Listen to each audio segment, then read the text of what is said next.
Bet you're wondering why you should listen to the random shirtless Jit on the internet with a camera. Well, let me tell you my story first. So I'm at this party with a bunch of new people who I haven't met before. So me and my friends from my school, we've gone to basically another school's house party. We've decided to go there, and I thought I'd tag along, because I was in my kind of self-improvement stage here. So I was like, okay, I can use my social skills that I've learned from how to win friends and influence people at this party. So we get to the party, and there's this one girl who I find really attractive.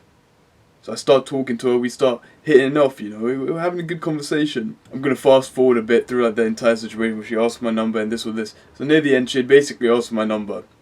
And she drives me home, I get home. And we talk for a couple of days. And over time, over the course of a couple of days, it was an on and off thing. So she would seem like she was interested, then it would seem like she wasn't. Then she would seem like she was interested, then she wasn't. And I was getting annoyed by this, so I brought it up. I was like, do you want this to go anywhere? Like, can you tell me? I don't want my time to be wasted. She seemed really enthusiastic about the fact that she wanted it to continue. So I was okay with that.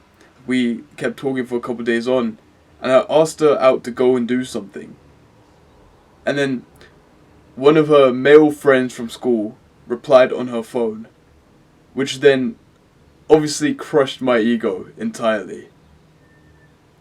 I then replied with something a couple of days later, where she had replied saying, "Oh, there was this person who did this message." I just said okay. And a couple of days later, I basically replied saying, "You're boring as fuck. I don't want to talk to you anymore." I'd let the anger and the frustration get to me, which meant I wasn't thinking when I sent the message. So I sent that message. She was obviously pissed off by it. I mean, what a coincidence that when I send that message, that's when she replies quickly.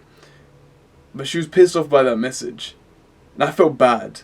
Because I'd done all these self-improvement things. I'd decided, oh, I can do this in relationships. Or I can do this. Or I can maintain this. This. But then when I sent that message, I regretted it instantly after her reply came back. And then obviously the relationship ended that day. Or the talking stage ended that day. That thought, that message obsessed me for days on end. I was thinking to myself, oh, why the fuck did I send that? I thought I was this kind of person. That thought it wasn't leaving my mind. I was constantly thinking about the fact how I could have done something different. I could have done better. What would have happened if I hadn't sent that message? If I'd slowly, fixed up the relationship? It was always like, what ifs, or what if I'd done that, or why have I done this? Maybe it wasn't traumatic, but it was a memory that obsessed me. I had regrets. And I couldn't concentrate on anything because that's all I was thinking about. It took some time for me to actually realize what happened. To actually dissect that memory into the little pieces and figure out what had made me get into that situation in the first place. What made me start thinking, oh, maybe I should just tell her she's fucking boring.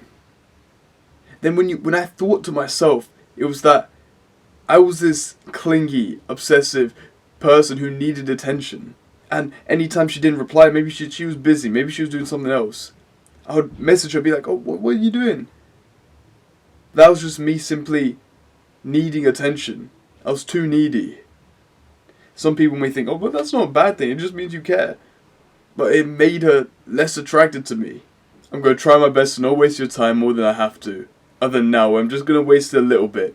If you're new, my name is Vanch, and I upload 2 self-improvement videos a day with some advice and some practical things that you can put into your day-to-day lives to help you improve your life or get kick-started on your self-improvement journey.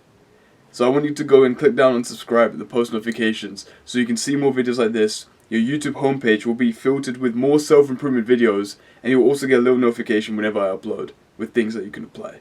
So go down, click on the subscribe and then post notification so you can see more videos like this. It's a win-win for the both of us. I think a lot of us look at traumatic memories or regrets as something that's negative, something that we should shun away from. We need to realize that every memory that we have is associated with an emotion.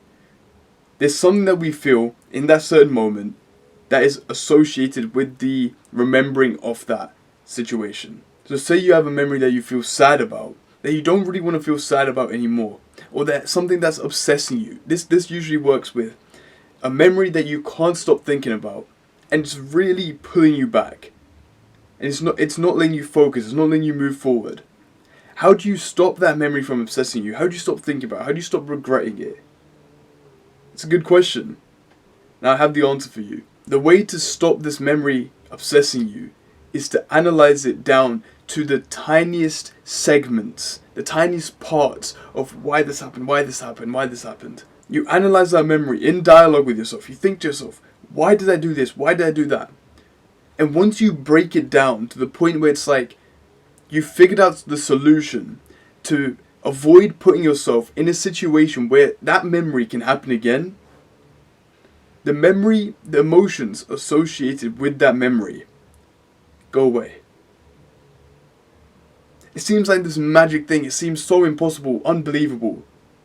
But that is genuinely what happens. If you figure out how to avoid putting yourself in that situation where you felt that emotion, you lose all emotion associated with that memory. Because your body, your brain, your mentality knows that if I don't do this again, then I won't feel this emotion again. Because the thing is now, if you make that mistake again, the emotion associated with won't be the emotion you had before, it'll be the emotion that it was your fault. So instead of feeling sad and depressed about it, you might feel a bit of regret if you go and do the same thing again. So different emotion may be associated with it if you do the stupid thing again. Some people may say that this won't work for memories, when someone dies. When you have like a horrible moment like that happen. But I might disagree. Because the memories that you have when someone dies, when someone goes away, it isn't, oh, they're in the coffin or oh, they're dead. The memory that you have is from the times when they were alive. And you might have regret or sadness that you didn't get to say the things that you wanted to say to them. Or you didn't get to do the things with them that you wanted to do. Those are the memories that you have. Those are the memories that are going to obsess you. So when you try to break that down into the tiny segment, the baseline of it, what do you get? You get, from any other person that I know now, any person I love, any person who I have like true care for, I will make sure I tell them everything that it is that I feel like I need to tell them as if they were going to die the next day.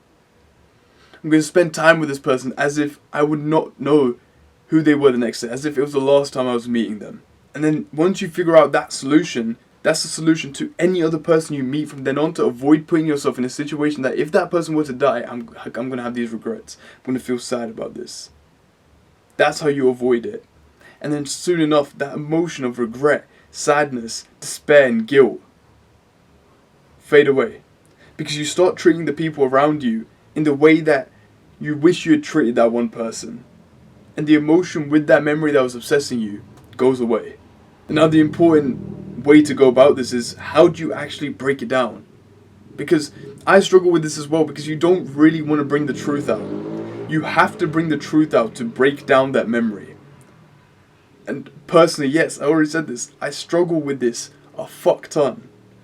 It's difficult to be authentic to yourself. Because we're kind of scared to see like what kind of person we actually are, because we had this ego built up around us, like this is who we are. This is who I want to be, or this is who I see myself as. But then when you sit down with yourself, you have that uncomfortable experience. You experience the discomfort of sitting in silence and stripping your ego. You aren't the person that you thought you were. You aren't that really social person. You aren't that person who could hold relationships. So that's why it's difficult. That's why it's uncomfortable.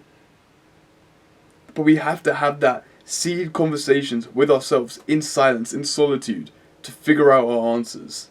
A way I like to do this is through journaling. You see, having these memories get clogged up in your thought is going to be way harder to sort them out and organize them and figure out the baseline of it than it is to just write it down. Writing down is incredibly powerful when you're trying to organize your thoughts, when you're trying to figure out something, when you're trying to talk to yourself.